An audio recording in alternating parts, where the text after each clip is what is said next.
جب بھی کوئی حدیث بیان کریں تو حدیث بیان کرنے کے 3 اصول ہیں. ہمیشہ آپ کو دماغ میں رکھنا ہے 3 اصول. سب سے پہلا اصول ابھی لکھتی جائیے. پہلا ہے کہ علمی طریقے سے ہمیں پتا ہو کہ حدیث ہے، یہ حدیث صحیح. علمی کوئی طریقہ ہمارے پاس ہو تو پھر ہم اس حدیث کو بیان کر سکتے ہیں. ابھی میں تفصیل اس کی بتا رہا ہوں. نمبر 1 ہے علمی طریقے سے پتا ہو. نمبر 2 یا تو کتاب کا حوالہ آپ کے پاس ہو یا عالم کا حوالہ آپ کے پاس ہو، تب آپ اس کو بیان کر سکتی ہیں. نمبر 1 علمی طریقے سے پتا ہو. نمبر 2 کتاب یا عالم کا حوالہ ہو. اور اگر یہ دونوں چیزیں اوپر کی نہیں، نہ ہمیں علمی طریقے سے پتا ہے نہ کتاب اور عالم کا پتا ہے، تو پھر 3 باتوں کا خیال پھر کیا جائے گا. اس میں 2 باتیں لکھی ہوئی لیکن اصل میں 3 باتیں. نمبر 1 اس حدیث میں ضروریات دین اور ضروریات مذہب کے خلاف بات نہ ہو. ابھی اس کی تفصیل بیان کروں گا.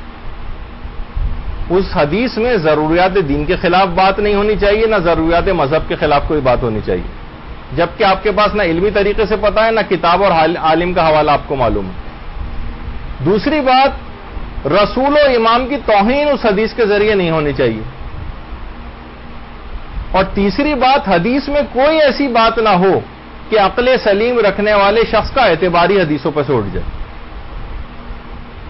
دیکھیے اگر حدیث صحیح ہے تو چاہے اس میں بظاہر کتنی خلاف عقل بات کیوں نہ بیان کی جا رہی ہو، ہم اس پہ یقین رکھنا کیونکہ حدیث صحیح ہے. لیکن ہم اس وقت کی بات کر رہے ہیں کوئی علمی طریقہ بھی ہمارے پاس نہیں ہے اور کتاب اور عالم کا حوالہ بھی نہیں پتا، تو پھر 3 باتوں کا خیال کیا جائے گا. حدیث میں ضروریات دین اور ضروریات مذہب کے خلاف بات نہیں ہونی چاہیے، رسول و امام کی توہین نہیں ہونی چاہیے، اور حدیث میں کوئی ایسی بات نہیں ہونی چاہیے کہ جس سے عقل سلیم رکھنے والے شخص کا اعتباری حدیثوں پہ سے اٹھ جائے. اب یہ تو آپ نے لکھ لیا. اب تھوڑا تھوڑا ہم اس کو بیان کرتے ہیں کیونکہ معاملہ بہت اہم ہے. حدیث بیان کرنا اتنا آسان کام نہیں ہے. باقاعدہ اس کے لیے ایک پہلے زمانے میں بھی ہوتا تھا اور اب بھی یہ سلسلہ جاری و ساری علماء میں اجازہ روایت مجتہدین کی طرف سے دیا جاتا تھا کہ اب تم اتنے قابل اعتبار ہو گئے ہو کہ احادیث بیان کر سکتے ہو.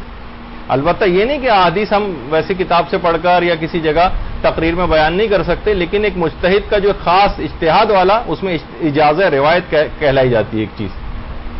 تو پہلا تو ہے علمی طریقے سے پتا ہو. مثلا حدیث غدیر من کنت مولا ہو فہذا علی مولا والی حدیث آپ کو علمی طریقے سے پتا ہے کہ حدیث بالکل صحیح ہے، آپ کو بیان کرنے کی اجازت.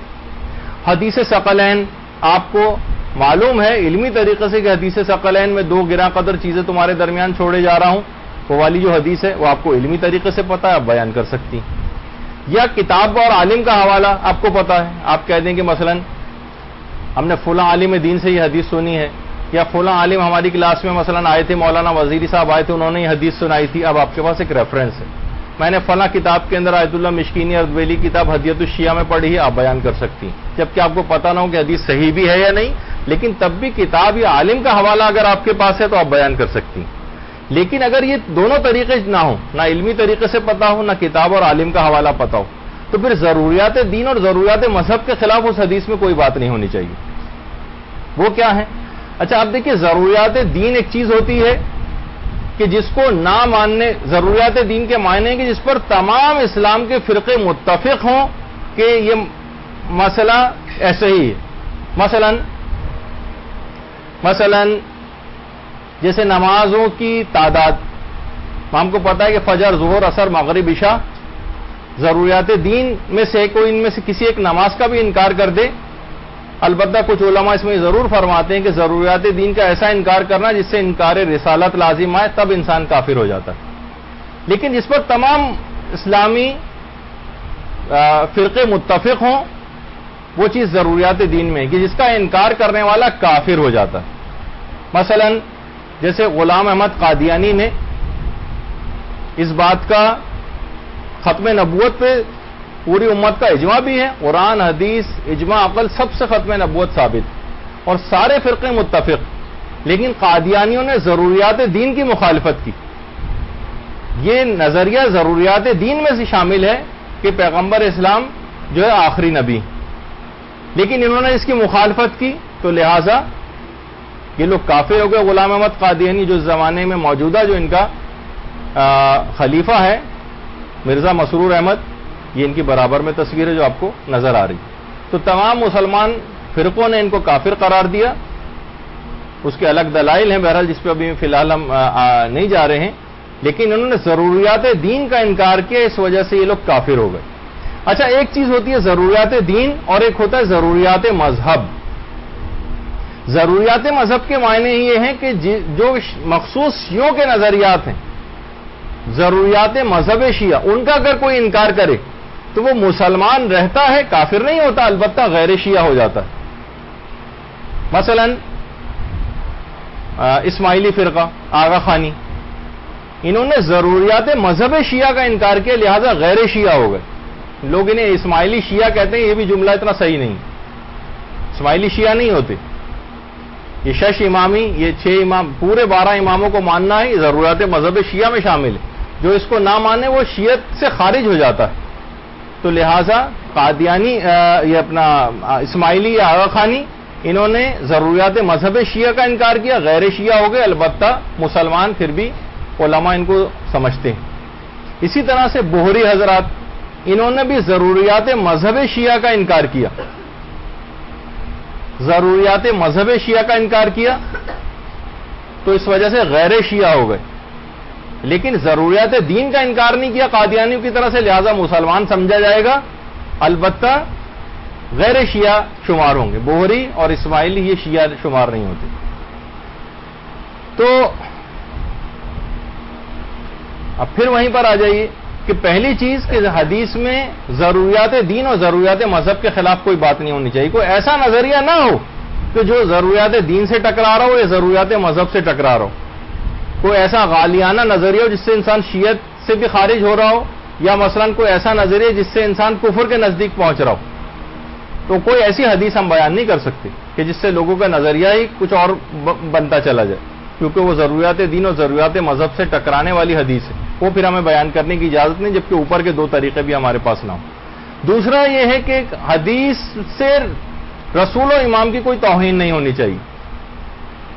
کتنی غیر شیعہ ایسے اسلامی فرقے ہیں کہ جن کی کتابوں میں ایسی احادیث موجود ہیں جس سے پیغمبر اسلام کی توہین ہوتی, جو کہ ابھی ہم بیان بھی نہیں کر سکتے, اور وہ بیان کرنے سے بھی طبیعت بہت نفرت کرتی.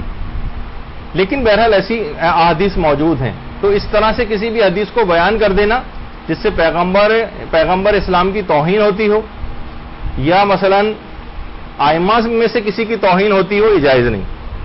جیسے کہ غیر شیعہ بہت سے مسلمان فرقے ان کی کتابوں میں ایک حدیث لکھی ہوئی, اب نقل کفر نہ باشد کے مصداق بتا رہا ہوں, حدیث غلط ہے. ائمہ کبھی اس قسم کا کام نہیں کر سکتے, لیکن تاکہ ایک سپورٹ میں ایک بات ہو جائے, آپ کو اندازہ ہو جائے کہ ہم کیا بات بیان کر رہے ہیں. کہ مثلا جب خلیفہ ثالث, تیسرے خلیفہ جب قتل کر دیے گئے تو امیر المومنین نے امام حسن اور امام حسین کو بلایا, اللہم صلی علی محمد و آل محمد,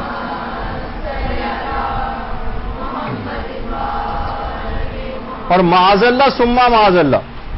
دیکھیے حدیث غلط ہے, پھر بتا رہا ہوں, لیکن کیا ہے کیونکہ کتابوں میں, اور اس سے ایسی ہے کہ جس سے امام کی توہین ہوتی, یہ بغیر اس سیاق و سبق کے بیان کرنے کی اجازت نہیں.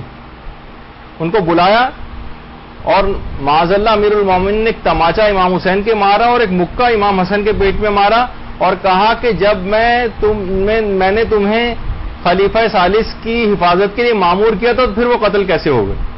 بڑا ایک تفصیلی اس کے اندر ہے, لیکن میں صرف مختصر کر کے آپ کے سامنے پیش کر رہا ہوں.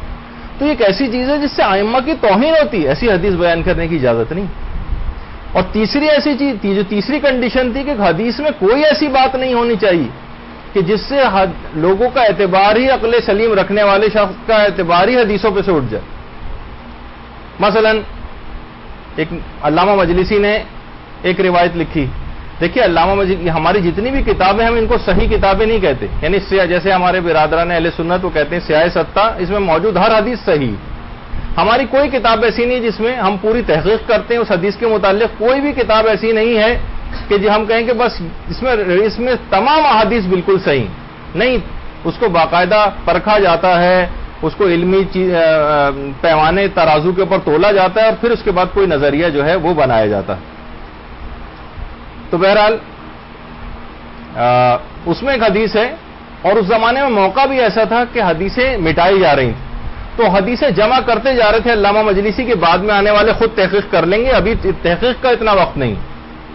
تو ایک بہت بڑا ذخیرہ علامہ مجلسی احادیث کا دے کر گئے. اب انہوں نے اپنی کتاب کے اندر ایک حدیث لکھی کہ امیر المومنین نے جب مرحب کے اوپر وار کیا تلوار کا، تو اس تلوار نے ذوالفقار نے مرحب کے 2 ٹکڑے کر دیے، اس کے گھوڑے کے 2 ٹکڑے کر دیے، اور وہ تلوار جو ہے وہ زمین کے اندر دھس گئی، زمین کی پرتوں کو کاٹتی ہوئی جو ہے وہ جانے لگی. پروردگار عالم نے جبرائیل کو بھیجا، جبرائیل نے اپنے پر اس تلوار کے نیچے بچھائے، جبرائیل کے پر بھی تلوار کے ذریعے کٹ گئے، اور یہاں تک کہ وہ تلوار آگے بڑھتے بڑھتے اس گائے کے سینگ پر جا کے نکلی جس نے اپنے سینگ پر پوری دنیا کو اپنے سر پہ اٹھایا ہوا. آپ بھی دیکھیے اس قسم کی روایت ہے. اب ایسی روایت ہے کہ جس سے عقل سلیم رکھنے والے شخص کا اعتباری حدیثوں پہ اٹھ جائے گا، جبکہ آتھینٹک بھی نہیں ہے. جب بھی ہمارے یہاں ہر روایت کو پرکھا جاتا ہے. علامہ مجلسی کے زمانے میں اتنا وقت نہیں تھا کہ وہ ایک ایک روایت کو پرکھ کے اپنی کتاب کے اندر لکھتے، اس میں بہت وقت درکار تھا اور حدیثیں مٹائی جا رہی تھی، تو جمع کرنا مقصد تھا. تو بعد والوں نے تحقیق کر کے صحیح طور پر صحیح کو غلط سے الگ کر لیا. تو دیکھیے بہت ساری اس طرح کی چیزیں ہیں کہ جس میں ہمیں ان باتوں کا خیال کرنا پڑے گا اور زبان کو کنٹرول رکھنا پڑے گا کہ احادیث کے معاملے میں بھی، قرآنی آیات کے معاملے میں بھی ذرا توقف کریں اور غور و فکر کر کے علمی طریقے سے جانچ کر پھر کسی کے سامنے بیان کریں، تو پھر ہمیں کہا جائے گا کہ ہاں ہم نے صحیح اس کا حق ادا کیا.